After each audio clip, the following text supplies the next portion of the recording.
The Ambitious Guest by Nathaniel Hawthorne. One September night, a family had gathered round their hearth and piled it high with the driftwood of mountain streams, the dry cones of the pine, and the splintered ruins of great trees that had come crashing down the precipice. Up the chimney roared the fire, and brightened the room with its broad blaze. The faces of the father and mother had a sober gladness. The children laughed. The eldest daughter was the image of happiness at 17, and the aged grandmother who sat knitting in the warmest place was the image of happiness grown old. They had found the herb, heartsease, in the bleakest spot of all New England. This family were situated in the notch of the White Hills, where the wind was sharp throughout the year and pitilessly cold in the winter, giving their cottage all its fresh inclemency before it descended on the valley of the Saco. They dwelt in a cold spot, and a dangerous one, for a mountain towered above their heads, so steep that the stones would often rumble down its sides and startle them at midnight.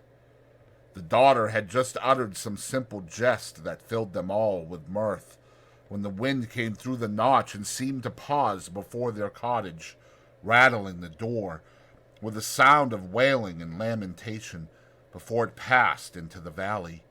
For a moment it saddened them, though there was nothing unusual in the tones, but the family were glad again when they perceived that the latch was lifted by some traveler, whose footsteps had been unheard amid the dreary blast which heralded his approach, and wailed as he was entering, and went moaning away from the door. Though they dwelt in such a solitude, these people held daily converse with the world. The romantic pass of the Notch is a great artery, through which the lifeblood of internal commerce is continually throbbing between Maine on one side, and the Green Mountains and the shores of the St. Lawrence on the other. The stagecoach always drew up before the door of the cottage. The wayfarer, with no companion but his staff, paused here to exchange a word, that the sense of loneliness might not utterly overcome him ere he could pass through the cleft of the mountain or reach the first house in the valley. And here the teamster, on his way to Portland Market, would put up for the night, and, if a bachelor, might sit an hour beyond the usual bedtime and steal a kiss from the mountain maid at parting. It was one of those primitive taverns where the traveler pays only for food and lodging, but meets with a homely kindness beyond all price. When the footsteps were heard, therefore, between the outer door and the inner one, the whole family rose up, grandmother, children, and all, as if about to welcome someone who belonged to them, and whose fate was linked with theirs. Chapter 2. The door was opened by a young man. His face at first wore the melancholy expression, almost despondency, of one who travels a wild and bleak road, at nightfall and alone, but soon brightened up when he saw the kindly warmth of his reception. He felt his heart spring forward to meet them all, from the old woman who wiped a chair with her apron, to the little child that held out its arms to him. One glance and smile placed the stranger on a footing of innocent familiarity with the eldest daughter. "Ah, this fire is the right thing," cried he, "especially when there is such a pleasant circle round it. I am quite benumbed, for the Notch is just like the pipe of a great pair of bellows. It has blown a terrible blast in my face all the way from Bartlett." "Then you are going towards Vermont?" said the master of the house, as he helped to take a light knapsack off the young man's shoulders. "Yes, to Burlington, and far enough beyond," replied he. "I meant to have been at Ethan Crawford's tonight, but a pedestrian lingers along such a road as this. It is no matter, for when I saw this good fire, and all your cheerful faces, I felt as if you had kindled it on purpose for me, and were waiting my arrival. so I shall sit down among you and make myself at home."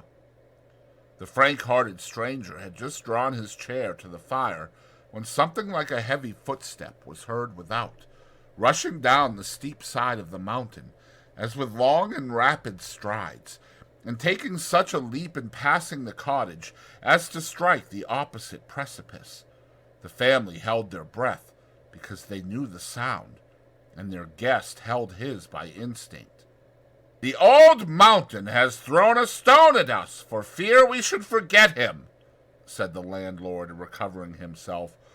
"He sometimes nods his head, and threatens to come down, but we are old neighbors, and agree together pretty well upon the whole. Besides, we have a sure place of refuge hard by if he should be coming in good earnest." Chapter 3. Let us now suppose the stranger to have finished his supper of bear's meat, and, by his natural felicity of manner, to have placed himself on a footing of kindness with the whole family, so that they talked as freely together as if he belonged to their mountain brood. He was of a proud yet gentle spirit, haughty and reserved among the rich and great, but ever ready to stoop his head to the lowly cottage door, and be like a brother or a son at the poor man's fireside. In the household of the Notch he found warmth and simplicity of feeling, the pervading intelligence of New England, and a poetry of native growth, which they had gathered when they little thought of it from the mountain peaks and chasms, and at the very threshold of their romantic and dangerous abode. He had traveled far and alone. His whole life, indeed, had been a solitary path, for, with the lofty caution of his nature, he had kept himself apart from those who might otherwise have been his companions. The family, too, though so kind and hospitable, had that consciousness of unity among themselves, and separation from the world at large, which, in every domestic circle, should still keep a holy place where no stranger may intrude. But this evening a prophetic sympathy impelled the refined and educated youth to pour out his heart before the simple mountaineers, and constrained them to answer him with the same free confidence. And thus it should have been. Is not the kindred of a common fate a closer tie than that of birth? The secret of the young man's character was a high and abstracted ambition. He could have borne to live an undistinguished life, but not to be forgotten in the grave. Yearning desire had been transformed to hope, and hope, long cherished, had become like certainty that, obscurely as he journeyed now, a glory was to beam on all his pathway, though not, perhaps, while he was treading it. But when posterity should gaze back into the gloom of what was now the present, they would trace the brightness of his footsteps, brightening as meaner glories faded, and confess that a gifted one had passed from his cradle to his tomb with none to recognize him. Chapter 4. "As yet," cried the stranger, his cheek glowing and his eye flashing with enthusiasm, "as yet I have done nothing.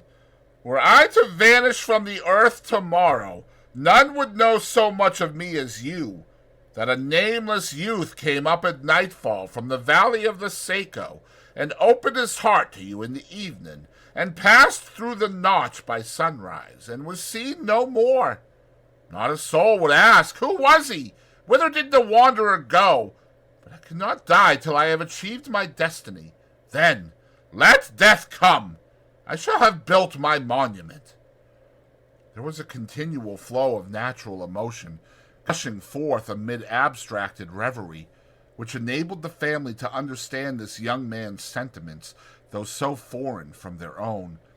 With quick sensibility of the ludicrous, he blushed at the ardor into which he had been betrayed. "You laugh at me," said he, taking the eldest daughter's hand and laughing himself.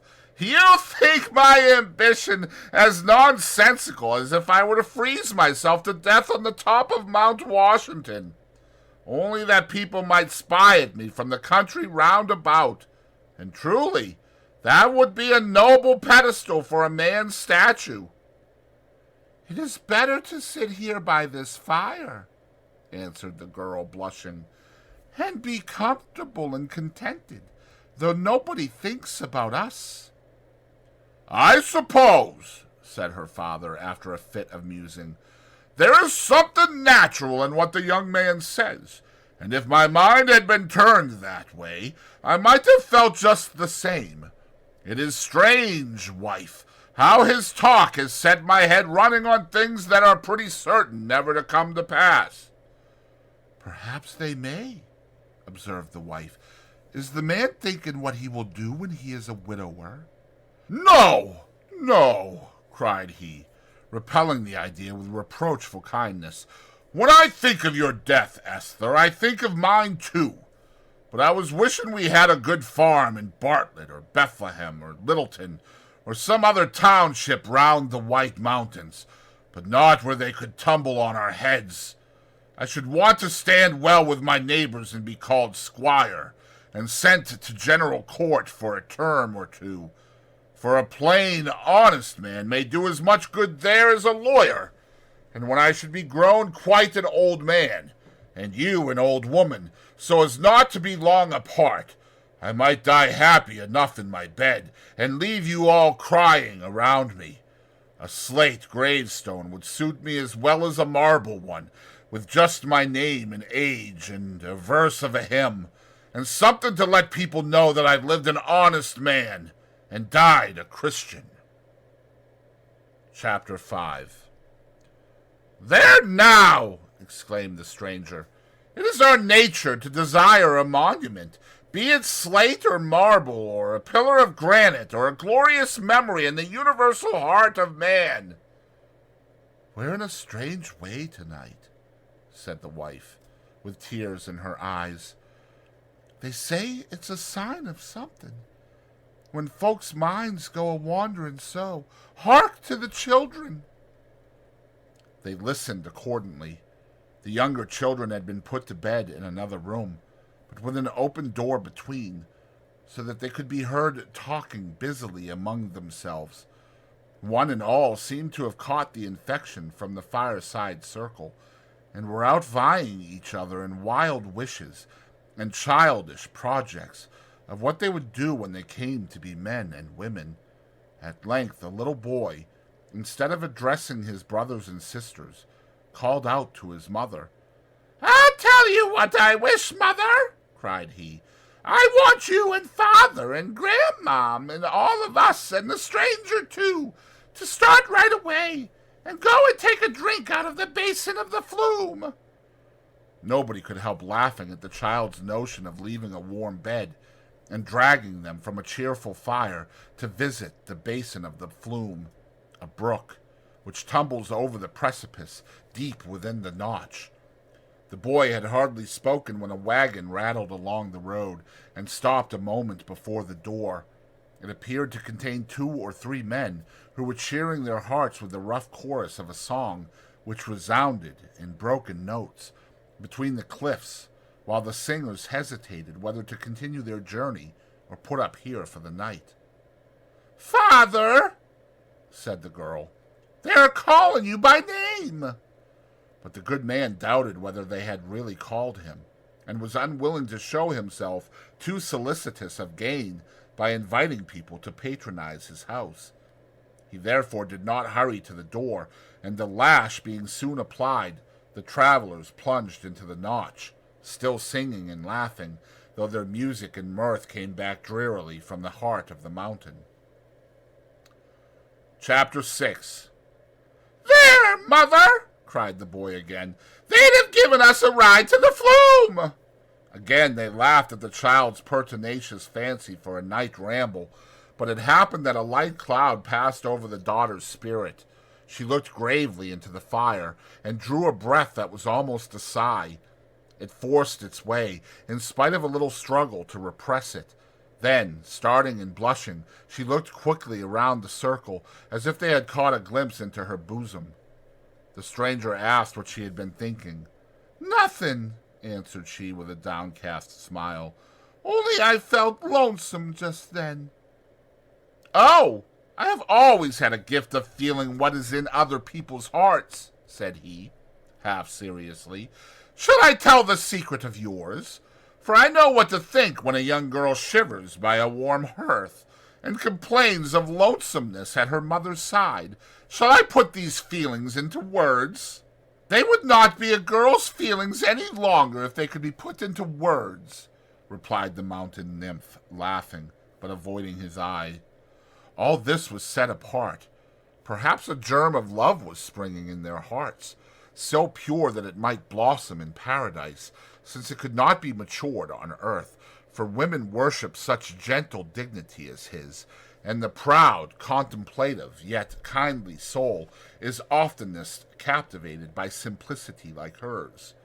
But while they spoke softly, and he was watching the happy sadness, the lightsome shadows, the shy yearnings of a maiden's nature, the wind through the notch took a deeper and drearier sound. It seemed, as the fanciful stranger said, like the choral strain of the spirits of the blast, who in old Indian times had their dwelling among these mountains, and made their heights and recesses a sacred region. There was a wail along the road, as if a funeral were passing.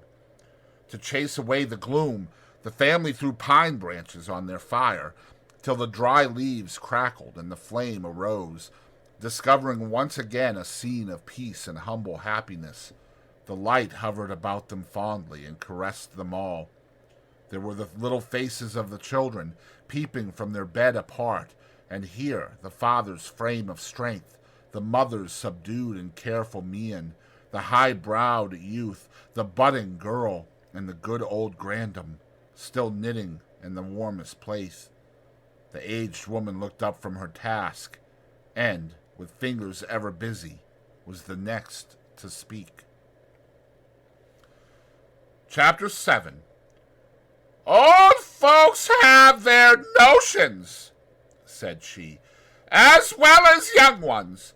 You've been wishing and planning and letting your heads run on one thing and another, till you've set my mind a-wandering too.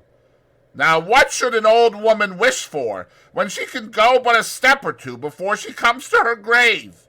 Children, it will haunt me night and day till I tell you." "What is it, mother?" cried the husband and wife at once. Then the old woman, with an air of mystery which drew the circle closer round the fire, informed them that she had provided her grave clothes some years before, a nice linen shroud, a cap with a muslin ruff, and everything of a finer sort than she had worn since her wedding day. But this evening an old superstition had strangely recurred to her. It used to be said, in her younger days, that if anything were amiss with a corpse, if only the ruff were not smooth, or the cap did not set right, the corpse in the coffin and beneath the clods would strive to put up its cold hands and arrange it. The bare thought made her nervous. "Don't talk so, grandmother," said the girl, shuddering. "Now," continued the old woman with singular earnestness, yet smiling strangely at her own folly, "I want one of you, my children, when your mother is dressed and in the coffin. I want one of you to hold a looking-glass over my face. Who knows but I may take a glimpse at myself and see whether all's right. Old and young, we dream of graves and monuments," murmured the stranger youth. "I wonder how mariners feel when the ship is sinking, and they, unknown and undistinguished, are to be buried together in the ocean, that wide and nameless sepulchre." For a moment the old woman's ghastly conception so engrossed the minds of her hearers that a sound abroad in the night, rising like the roar of a blast, had grown broad, deep, and terrible before the fated group were conscious of it. The house and all within it trembled. The foundations of the earth seemed to be shaken, as if this awful sound were the peal of the last trump. Young and old exchanged one wild glance, and remained an instant, pale, affrighted, without utterance or power to move. Then the same shriek burst simultaneously from all their lips. Chapter 8. The slide! The slide! The simplest words must intimate, but not portray, the unutterable horror of the catastrophe. The victims rushed from their cottage and sought refuge in what they deemed a safer spot, where, in contemplation of such an emergency, a sort of barrier had been reared. Alas! They had quitted their security and fled right into the pathway of destruction. Down came the whole side of the mountain in a cataract of ruin. Just before it reached the house, the stream broke into two branches, shivered not a window there, but overwhelmed the whole vicinity, blocked up the road, and annihilated everything in its dreadful course. Long ere the thunder of the great slide had ceased to roar among the mountains, the mortal agony had been endured, and the victims were at peace. Their bodies were never found. The next morning, the light smoke was seen stealing from the cottage chimney up the mountainside. Within, the fire was yet smoldering on the hearth, and the chairs in a circle round it, as if the inhabitants had but gone forth to view the devastation of the slide, and would shortly return to thank heaven for their miraculous escape. All had left separate tokens, by which those who had known the family were made to shed a tear for each. Who has not heard their name? The story has been told far and wide, and will forever be a legend of these mountains. Poets have sung their fate. There were circumstances which led some to suppose that a stranger had been received into the cottage on this awful night, and had shared the catastrophe of all its inmates. Others denied that there were sufficient grounds for such a conjecture. Woe for the high-souled youth, with his dream of earthly immortality, his name and person utterly unknown, his history, his way of life, his plans, a mystery never to be solved, his death and his existence equally a doubt. Whose was the agony of that death moment?